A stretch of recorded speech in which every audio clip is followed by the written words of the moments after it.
The stories you are about to see are real, taken directly from official files and court documents, and uncovered by the intrepid reporters of thesmokinggun.com. And we're not kidding. According to this arrest warrant, in the early morning hours of October 25th, 1999, 2 Austin, Texas police officers responded to what should have been a routine noise complaint. Little did they know what awaited them. At about 2:37 a.m., I was dispatched to a disorderly conduct noise call. I had Officer Stevenson riding with me. As we got closer to the house, I could hear music along with what sounded like bongo drums and someone clapping with music. Through the window, I could see a nude white male dancing and playing bongo drums. Babaloo, Babaloo! Hey, Cole, throw me another, no, throw me 2 more beers! I could see that there was another white male in the room, dancing and clapping his hands to the music. Oh man, it's getting real hot in here. I'm gonna have to take off some. Wait, I took off everything already. You are a wild man, dude. The music was so loud that I knew they would not hear me if I knocked or hollered at them. Bongo solo. For a white boy, I'm pretty rhythmic. Oh man. I flashed my flashlight back and forth across the room to try to get their attention. Oh yeah, I got me the rhythm. That's a beat, yeah, man. They did not notice the flashing light. Here it comes. I could see what I recognized to be a marijuana bong sitting on the coffee table. I then decided to make entry to the residence to get the music turned off and to identify the residence. I checked the screen door to see if it was unlocked. It was. Hey, you can't be in here. Get the out of the house. Get Why out, are you man. here? We've had a complaint about the loud music. I could tell that both subjects were very intoxicated. They swayed while standing still. They both had glassy and very bloodshot eyes. Now, who lives here? None of your business, man. What gives you the right to come busting Come on, in calm here? down. Can I see some identification, please? I don't have to show you This is my property. Yeah, man. Where's the search warrant, huh? Yeah, where's what he said? The subject nearest to me was stepping back and forth and looking around. Due to the low-light conditions, I could not see very well around the entire room. There were shelves, tables, couches, a bed, and the drums that could all easily conceal any possible weapons. Get out of here. I decided that due to the subject's lack of cooperation, I would put them both in handcuffs for our safety while I further investigated and tried to get them identified. Oh, man, get your hands off him, man. You're violating my f***ing rights, Get man. the cuffs off him, man. Put on some pants, sir. You! You need to put on some pants, sir, or I'll have to cuff you with nothing on.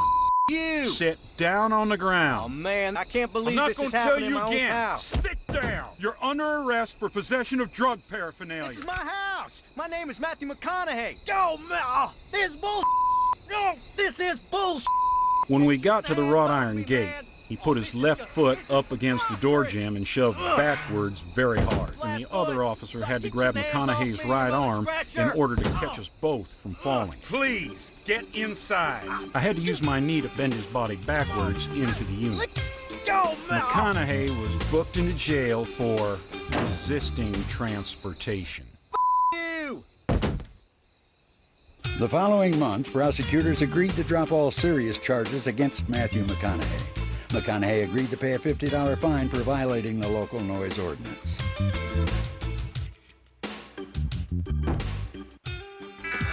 A 2003 lawsuit filed by Raul Felder, the lawyer for Liza Minnelli's ex-husband David Guest, contends that life with Liza was no cabaret. On the afternoon of August 28, 2002, the defendant, Liza Minnelli, ordered 3 glasses of vodka on the rocks from room service at their New York hotel. Yes, darling, that's right. 3 glasses. Oh, here we go. Upon receiving word of the order from the general manager of the hotel on his cellular phone, the plaintiff, Minnelli's husband, David Guest, instructed the cancel order that. be canceled. There won't be any need for that. What? F you, son of a bitch! You The defendant became bastard. furious and left the suite. I'll do what I like! You Stop big it, old Liza. Stop it. son of a... She proceeded to go drinking at an establishment a block from the hotel. Later, The defendant returned to the hotel, extremely intoxicated. Oh, honey, everything all right? On entering the suite, the defendant immediately attacked the plaintiff. Son of a... I'll show you who's boss. Please. You can't tell me what to do. The defendant repeatedly beat the plaintiff about head, face, and chest with open hands and closed fists. The face. I'll do what I like.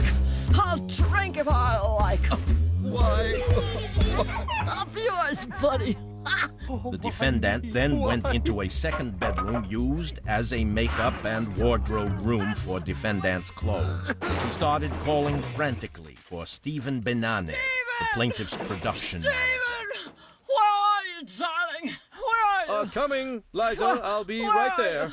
Where am I? Stephen, hold me, darling. please. Hold me, darling. Yeah, The defendant then decided she wanted another drink and, in a frenzied state, tried to run out of the suite. Leave me alone. Ow! Stay away from me! Get away! No. Get away before I have to kill you! What? Where am I? Why, Liza? Why? David? Are you all right? Son of... The plaintiff's security director, Willie Green, stopped her by the elevator and assisted her back into the suite. Miss Manelli, relax. Ow! Ow! She just bit me on the chest.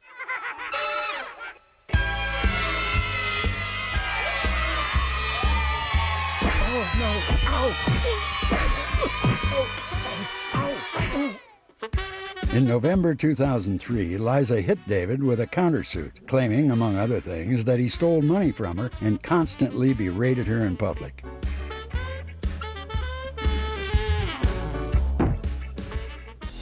What's David Copperfield's secret? According to a March 2005 lawsuit filed by a Minnesota man named Christopher Roller, the magician has been using Roller's godly powers to perform his tricks on stage without permission.